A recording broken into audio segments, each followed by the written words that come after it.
eu vou até ser mais direto, essa energia sexual. Tá? Essa energia sexual, o que é? Essa energia sexual é aquela... Porque, por exemplo, as mulheres, até então, a gente não estava tão livre sexualmente, correto? E, de repente, abriram as portas pra gente. A gente também pode. E a gente foi atrás disso. A gente começou a descobrir sobre isso, né? E essa liberdade sexual também fez com que a gente entendesse o seguinte...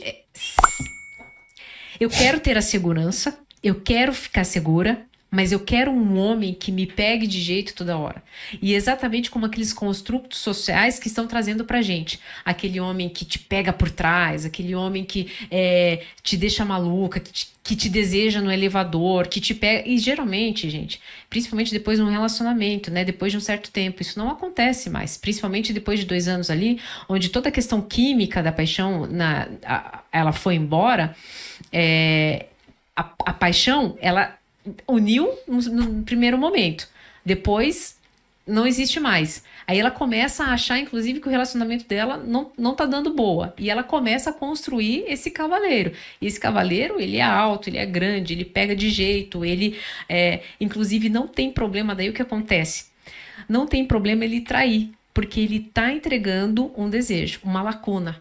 Então eu vou pagar esse preço. Essa lacuna, ele vai preencher. Esse cara másculo dessa pegada vai preencher. Isso é mais importante do que a fidelidade? Para algumas mulheres que estão com autoestima baixa, que passaram uma vida tendo que provar alguma coisa ou que foram muito rejeitadas, para elas isso é muito importante. Porque é a forma que elas têm de validar. Mas você quer dizer fidelidade em que sentido? No sentido de que assim, o cara não assume ela para relacionamento ou o cara literalmente está traindo?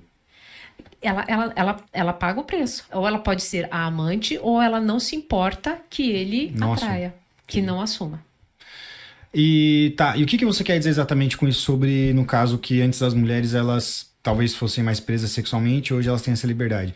Significa que elas teriam que, então, separar em homens diferentes, o para relacionamento e o para sexo de qualidade? Elas tinham que... O que eu percebo? Para toda escolha existe uma renúncia.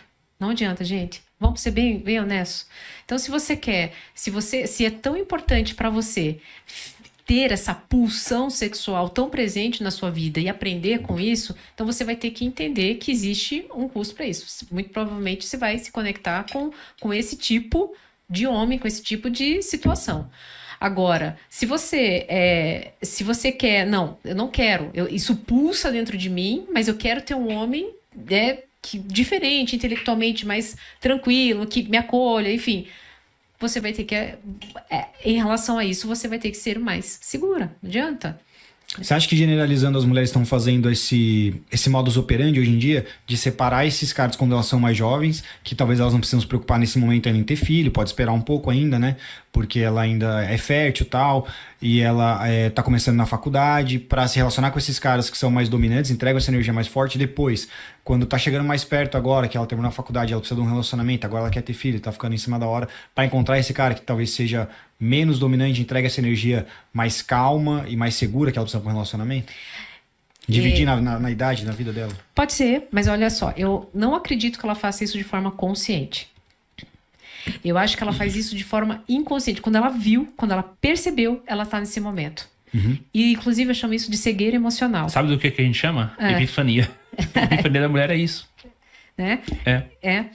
Eu chamo de cegueira emocional. Ela fica tão envolta, né, em relação a uma emoção que ela se perde, ela se cega diante de outras circunstâncias. Quando ela se vê, ela está num momento de vida em que exige uma certa demanda, mas ela não se posicionou para isso. Ela não construiu isso. Né? Lá atrás ela poderia ter escolhido de outra forma, mas não quis.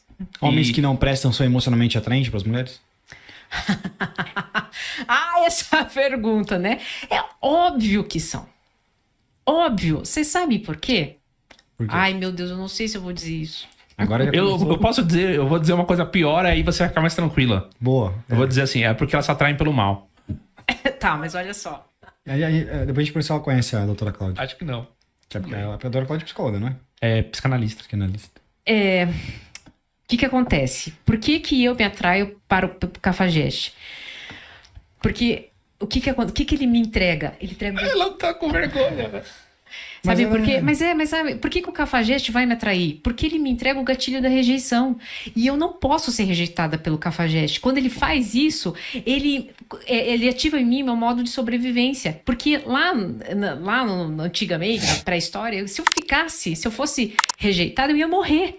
Então, esse mecanismo, eu em grupo, eu tinha muito mais chance de sobreviver. Essa visão eu nunca vi. Mas não rejeitada Eu sei dessa questão da rejeição, mas nunca vi por essa Mas perspectiva. não da sobrevivência. rejeitada por qualquer um. É pelo cara que ela vê que é muito desejado. É um cara muito pré-selecionado. Ele tem várias mulheres, ou esse cara, ele naturalmente atrai várias mulheres. Então, tipo, os valor olhares das mulheres acrescentar também ao valor dela. estão nele. Então, esse cara tem algo de diferente. Ele não é qualquer rejeição. É o Por isso cara que eu pode estava- otimizar o VFM dela. Mas não, por isso que eu ia te dizer, eu estou com receio de dar essa resposta, porque quer que eu te diga?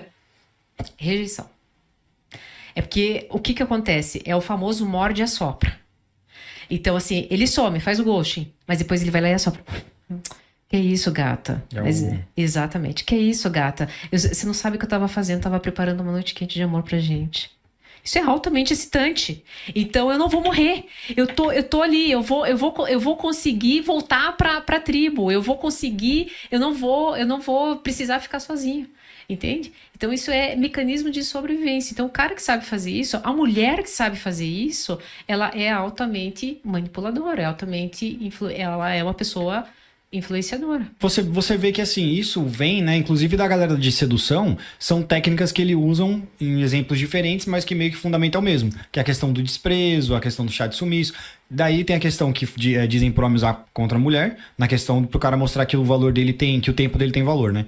Porque se ele ficar sempre falando com ela, ele demonstra que ela é o foco da vida dele, que ele sempre vai estar ali. Que isso também é confuso pra mim, porque assim, se o cara tá mostrando que tá presente, que ele tá focado na mulher, isso não garante pra ela que ela vai sobreviver? Nesse caso, então não deveria ser ultra atraente para ela também, nesse contexto. É confuso isso. Mas então, assim, por que acontece isso nesse caso pro homem também? Essa questão do chá de sumiço, da mulher sumir e do cara ficar pensando. Porque ativa na gente. Sabe no que a gente ficou bom em resolver problema? A gente só tem luz aqui, a gente só tem equipamento porque a gente resolveu um problema. Então a gente é constantemente um executor de problema. Então, calma aí, eu tenho um problema para resolver aqui agora. Eu preciso que essa pessoa fique, eu preciso que essa pessoa volte.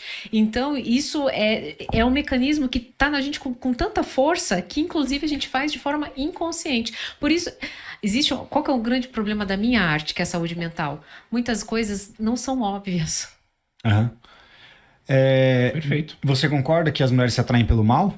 Quanto mais, a doutora Cláudia diz, né? Quanto mais demônio, mais atraente eles são, alguma coisa assim? É essa a frase? É essa frase. Quanto mais demônio, mais atraente eles são. Por que eu concordo com ela? Porque mulher, ela tem uma verdade dentro dela de que ela é boa, de que ela é luz, que ela vai salvar. E luz precisa de quê? Escuridão. A bondade precisa o quê? Da maldade. Então, em nível inconsciente, sim, concordo com ela.